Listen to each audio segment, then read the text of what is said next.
Hello, ladies and gentlemen. We bring you inside the Newhouse studios and welcome you to Let's Talk SU, a social commentary show dedicated to bringing light to the many injustices we've seen across America on a regular basis. Our purpose for this show is simple. It's to enlighten, enrich, educate, and spread awareness. In this episode today, we're going to be talking about white privilege and all that it entails. We would like to disclaim that the language used on this show can be seen as offensive, so viewer discretion is advised. But without further ado, let's talk SU. Today we are joined by an established and a great guest, Dr. Ann Osborne. Thank you so much for joining us. Glad to be here.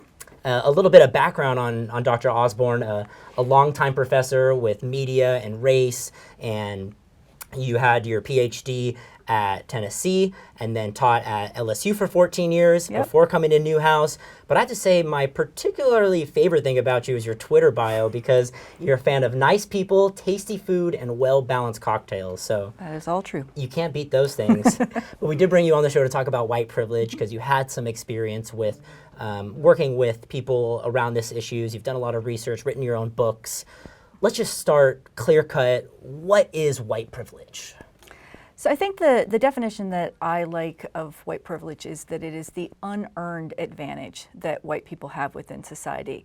I think that oftentimes, particularly for white people, hearing that definition, the thought is, well, unearned makes it sound like I don't deserve the successes that I've had in my life. And people will often respond and say, but I work hard. What do you mean unearned? But what white privilege is really talking about is the fact that as a white person, I have the advantage of being able to move through life without thinking about my race.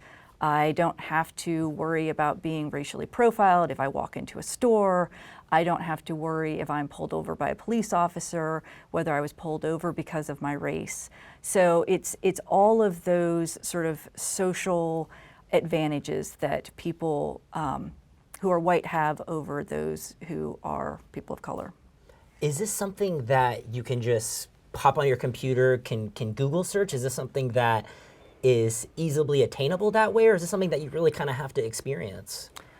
Well, I think there's been a lot of research that looks at whiteness as a construct and white privilege. It's something that has moved into our social commentary, which I think is a good thing. I think it's important that we start becoming more comfortable having conversations about race, because until we're able to recognize that race is, and race is a social construct. There is no real biological foundation for racial categories. And I think that's an important thing to keep in mind, that there are differences in skin tones, differences in hair texture, facial features, so things that we can point to as markers, but race is socially constructed, and with that social construction comes advantage for people who look more like me.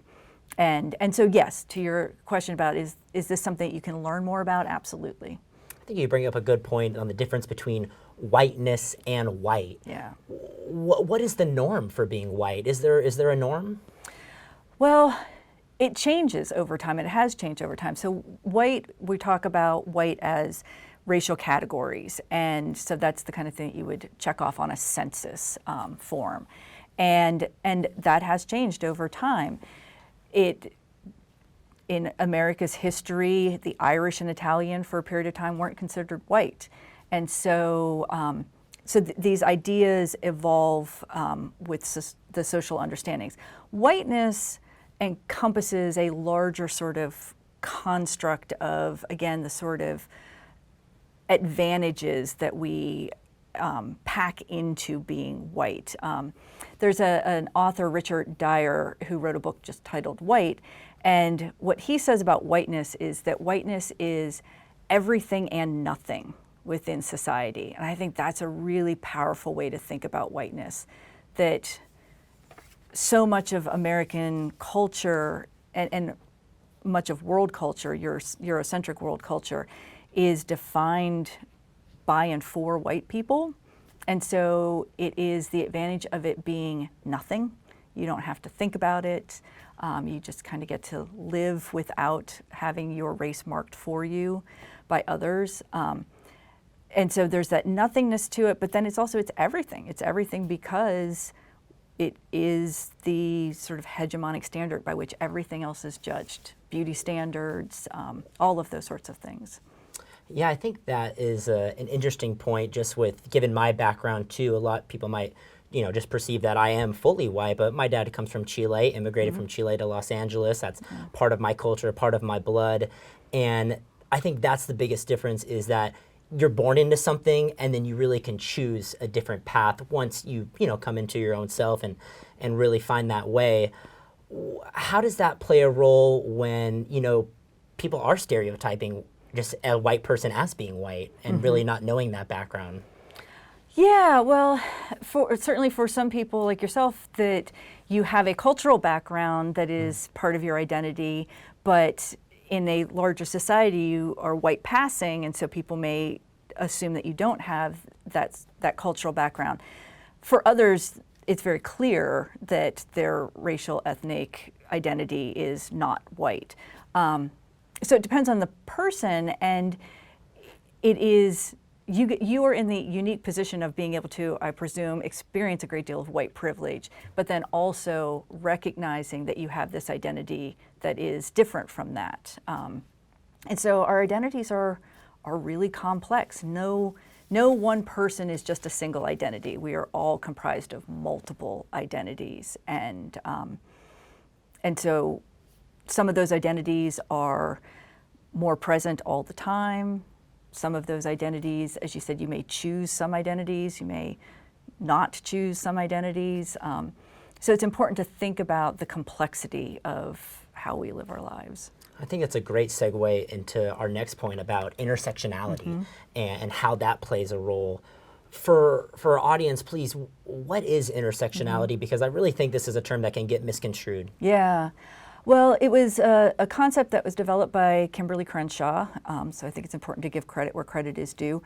And what she was talking about is that we often will talk about what it is like to be of a marginalized group. So to be a woman is different from being a man. Being Black is different from being white or Hispanic. But what Crenshaw was talking about is that the intersections of our identities create their own unique identities and their own unique types of marginalization.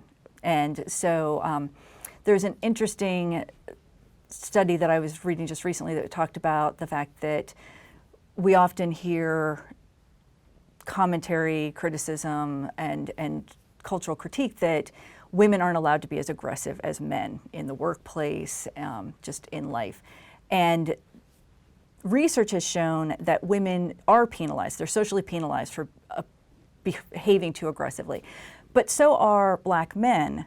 But Black women are actually given social license to be more aggressive in the workplace and things like that. So the idea of intersectionality is really talking about how these different categories create their own unique kinds of marginalization and perceptions within society of identity groups. I thought there was a great article in the Huffington Post explaining white privilege to a broke white person. Right. Is it tough to when you're talking about the same race, same gender? Is it tough to break that barrier and really explain what it is to be white and privileged, if maybe you're white and privileged? Yeah, and I think that it's interesting that oftentimes, again, when you start out with the definition of privilege as that it's unearned, then people can be very defensive about that. And so somebody who is white but has not experienced socioeconomic privilege is often inclined to say, well, I don't experience white privilege. Like this whole concept has no meaning to me because I am poor and I don't have all of these advantages that you're talking about. Life is still really hard for me. And that's true. It is absolutely true that people who have greater socioeconomic advantage have an advantage. But what's important about white privilege still is that for those people that are white, regardless of socioeconomic status, they still enjoy some privilege in society. They can still walk into a store and not have someone suspect that they're going to be there to shoplift. They can still, as I said earlier, get pulled over by a police officer and not have to wonder, was I racially profiled? Was I pulled over just because of my racial identity? So yes, privileges can compound, and someone can be privileged in one identity and disadvantaged in another identity, but that doesn't detract from the fact that they still enjoy white privilege regardless. Mm-hmm. So it seems that white privilege is kind of the norm for white people, I guess, since, like you said, and when we talked off camera, myself, I have the privilege of going into places and no one's thinking I'm going to steal anything. No one's thinking I'm a threat. That's something I didn't ask for. That's something that's just there. Yeah, absolutely. And I enjoy the same privilege. And so, yes, it is for someone who, and I think, again, for me, the most powerful thing about privilege is not having to think about your identity. And there are lots, again, multiple identities and multiple ways to experience privilege. But one of the things that I think about that is a different kind of privilege is I am in a heteronormative relationship. I am married to a man. My husband and I can go on vacation anywhere, and I've never once had to wonder, will we be accepted? Will we be able to hold hands? Will we be able to go to dinner and be affectionate towards each other? Doesn't even cross your mind. Doesn't cross my mind. Never had to think about that. For people who are members of the LGBTQ plus communities, that's something they have to think about. Will I be safe expressing affection for my partner? That's privilege. And so the same applies when we talk about race. I find that particularly interesting, especially with both of our fields, you know, especially being here at Newhouse with the media. We're seeing this a little bit, not blown up, but we're seeing this just broadcasted everywhere now. I mean, with the click of a button, easily accessible on your phone. Even my sister at 16 is asking, you know, what white privilege? I mean, we're just a Chilean family. What does this really mean? So let's transition to that media side of things, because it is important and it is relevant. How have you seen the media play a part in white privilege? Well, good and bad. So I think for most of the history of American media, media industries are dominated by white men. So they are owned, produced, directed by white men. And so most of the narratives, most of the stories that we are given, and I mean stories really broadly, so whether we're talking about scripted television or movies or news, it is produced predominantly by white men. And so the stories that we get are from that perspective. So the media have had a significant role in reinforcing white privilege. But we're also now seeing, because of the explosion of social media, and all of us basically carry cameras, video cameras in our pockets, the ability to challenge a lot of those narratives by people of color and marginalized groups. And so I think social media has been a really powerful form of resistance to that hegemonic white narrative. To build on that, I think we've seen an incredible increase with, especially on social media, with the TikToks, the Twitters, the Instagrams of the world, and the accessibility that they have to be able to put out really anything they want. We're seeing some white teens try to do some stereotypical, you know, black stereotypes, or trying to do different Latino stereotypes, whether it's the way that they use their words, the slang that they use, whether it's the way that they appear on camera. How is that playing a role with them thinking they're funny? Yeah, well, it's sort of the modern day blackface and cultural appropriation at its most benign, cultural appropriation at its worst, blackface. And so, you know, the history of blackface goes back to minstrel days and the inability for Black actors to to participate in the entertainment industry. And so you had white actors that would literally paint their faces black and then produce these very racist and stereotypical images. And so it is this use of black culture and black representation by white people, often in a very racist sort of way. And so yes, I think that because you've got teenagers who, and not just teenagers, but you've got people who are able to produce their own media through things like TikTok, that you start to see that being spread through social media. Again, what's also positive about that medium is that it allows for challenging that, for it to be called out. And I think that's a positive thing. I think it's sort of pushing the conversation forward. I think that's something that a lot of people really don't take into consideration, that yes, they're wrong, but let's tell them why they're wrong and how it's really affecting others. Because like I said, some of it to them is comical. It's fun. They want to do it with their friends on sleepovers. And I don't know what girls do on sleepovers now, but still, it happens. I want to talk about one of the more viral incidents that's happened with Barbecue Betty and just the meme that got blown up and that situation. Can you speak a little bit about just what really happened and how does that play a role in what we're talking about? Well, I think she's sort of the poster child for white privilege. I mean, here you have a white woman who assumes that when she sees a black family enjoying a picnic in a public space, that they don't belong there. And that is the essence of white privilege, the belief that white people belong anywhere they want to be, but others somehow need permission to enter those spaces. And so she called the police and rightfully was videoed and dragged through social media for doing it, and then, as you said, blew up into this entire meme. And so we've got, the Bettys, the Beckys, all of these are efforts to push back against that white privilege and to point it out, because the beauty of the privilege is that we don't have to think about it. And so social media has made it something that you have to think about.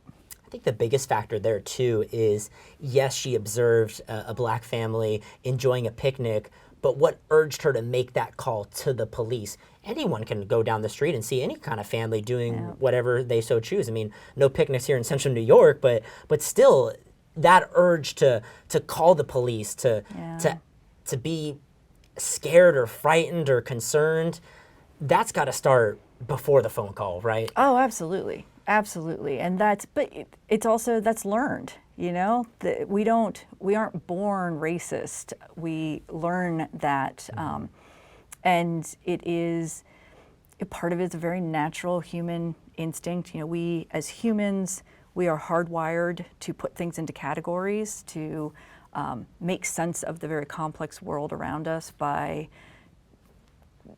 categorizing things so that we can sort of recognize a chair as a chair, even if it's not a chair I've ever seen before. It fits my sort of schema for here's what a chair is. We do that with people too. And what becomes really problematic is that when we do that with people and we don't recognize we're doing it with people, and then we start to foster attitudes that are sort of us versus them. And again, that's learned behavior. That's not something that people are born with. So yeah, I think that was the result of a lifetime of her having cultivated an understanding of black families that would make her think that she should be frightened. And it almost seems like the norm for white people just to feel that way. And I think that's just been a bit of a snow globe effect of just things that we see, but also we see what we want to see. And we don't really open our eyes up. We were talking off camera that a lot of people aren't really exposed to a lot of different cultures, and credit to them, it might be to family reasons where they live, but still it is up to us to form a little bit of our own kind of background research to what really these races are and who comes from where, because I think this is a sensitive subject where if you come in here as a blind sheep, you're going to be exposed. Yeah, and so this whole, the instinct to sort of categorize the theory of social identity theory. And so what social identity theory says is that we categorize ourselves and others into groups, but then we also engage in social comparison. So, you know, my identity only makes sense in comparison to this other identity. And the way that we make ourselves feel good about ourselves is to prejudice others. So I feel good about myself if I'm putting down this other social group.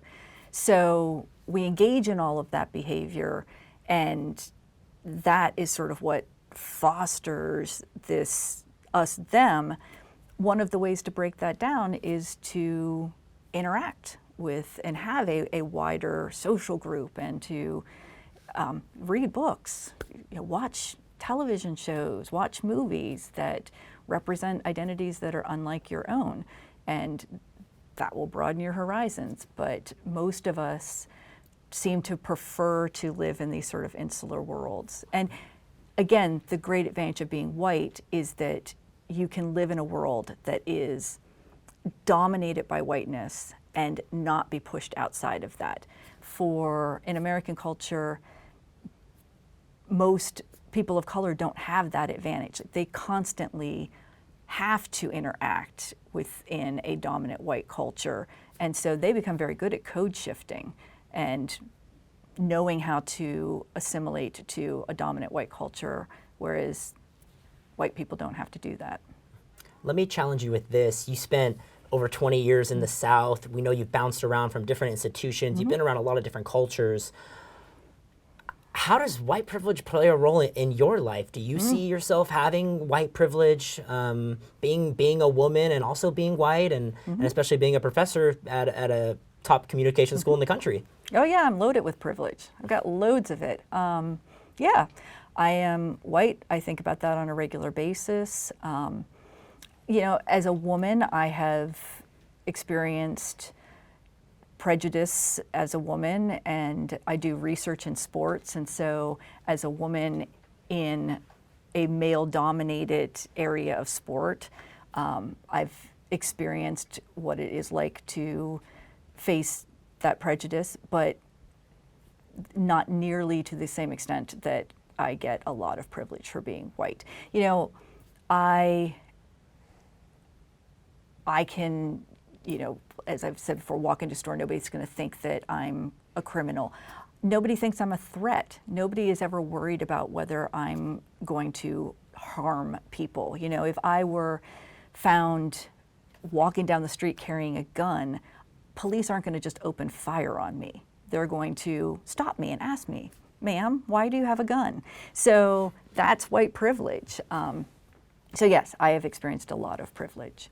I think one of the beautiful things about that is something that I believe in, is that you're really never alone. And being there and being around people that experience white privilege, you can find yourself as an ally, something that we've talked about. It plays such a crucial role. Let's base it down just to the nitty gritty. What is a true ally? I'm not talking about your best friend. I'm not talking about a family member you call with problems. You know, what is an ally? Well, an ally is someone who uses their privilege to point out the disadvantages, the systemic and the institutional disadvantages, and to help to provide a platform for people who don't often have a voice within society to have that voice. So it is, I mean, at its essence, it's using your privilege to the advantage of someone who lacks privilege. I think there's a great quote here from Lenice Littleton. If all communities realize their own ways of oppression, they will possibly become able to fight collectively against everyone's oppression. Yeah. Yeah, I think that's a really nice, because again, like, we all have these multiple identities. And so most of us, in one way or another, have experienced some kind of marginalization. I'm hesitant to say that just because they're not all equivalent. But I think that idea that if we can recognize those times when we have felt marginalized or disadvantaged, then hopefully we can use that as motivation to have empathy for others, and then try to then give voice to anytime we see oppression, to point it out. Yeah. I think with being an ally too, it really starts before the conversation. And, you know, one of my best friends is Black. One of my best friends is Asian. One of my best friends is a girl. I treat them as who they are. I don't see that their race or what they believe in. So it really starts, I think, with the mindset before you try to become an ally or try to help someone. Do you believe that as well? That really it's up to us to, want to be researchers and, because obviously I take in consideration that they are in a minority of being Black, and it's always in the back of my mind. I might not voice it as much as I would like to, but it's something I think about every day because it's happening and it's prevalent in all of our lives. So do you think that it does, like I said, start before that conversation? Yeah, absolutely. I think that one of the most, if you want to be an ally, one of the most important things that you can do is read. Do the research and don't ask people who are of marginalized communities to educate you because they're already doing plenty of work just existing in a white dominant society. So there are books upon books upon books and movies and documentaries and loads of ways that you can become more educated, and it's important to do that. It's important to broaden your perspective. But it's also, I think one of the key things about allyship is knowing when to step up and also knowing when to step back. Knowing when, because one of the most important things that you can do as an ally is to give up space for people who don't often have a voice within whatever the context is, to have voice, and to hand over the microphone, to hand off the baton and let somebody else take up that space that white people generally hold in society. So I think that's a big part of it. So yes, I think start with do some research and understand as much as you can about other cultures and try to immerse yourself in other cultures to the extent that you can. But then also know when to step back and make room for other people. Do you feel that your due diligence to spread awareness, being white, being Caucasian, being a woman, do you feel like you have a due diligence to be an ally in every situation, or is it really a case by case? Well, I mean, I think there are a lot of different ways to be an ally. And again, I think sometimes taking a step back is the best way to be an ally.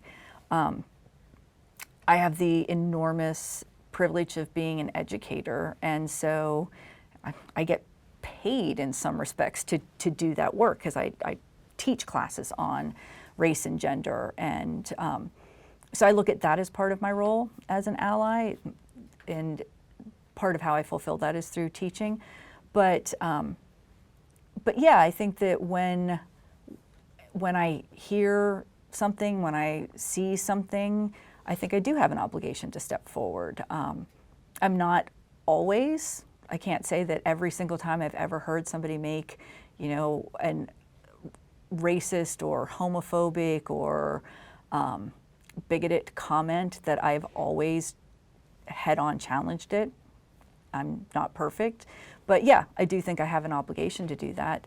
I also think that, particularly when we talk about white privilege, oftentimes I'm able to have a conversation about whiteness with somebody else who is white in a way that they are going to see as less threatening. And so that's a way that I can use my allyship to have conversations that someone, a person of color, might not be able to have that conversation and be heard in the same way. I think you made such a good point on just understanding that, there are ways to be effective personally and then not being personal about it too. Yeah. And there's different effective communication ways.